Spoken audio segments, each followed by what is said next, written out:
Sullivan has issued a severe thunderstorm warning for southern Columbia County in south central Wisconsin, Dane County in south central Wisconsin, until 10:30 a.m.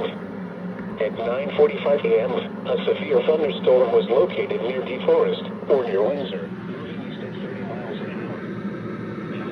60 miles an hour wind gusts and penny-sized hail. Source: radar indicated. Impact: expect damage to roofs, siding, and trees. Locations impacted include Madison, Sun Prairie, Fitchburg, Middleton, Stoughton, Waunakee, Verona, Oregon, McFarland, Monona, Mount Horeb, Windsor, Edgerton, Columbus, Prairie du Sac, Marshall, Sauk City, Lake Wisconsin, eForest, and Cottage Grove. People attending Madison Ridley Drive and Belleville Community Picnic should seek safe shelter immediately. Other landmarks included are the following locations: Wisconsin State Capitol and Gibraltar Rock Natural Area County Park.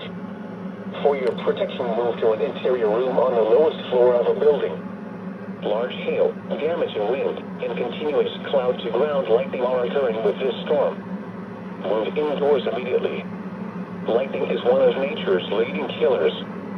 Remember, if you can hear thunder, you are close enough to be struck by lightning.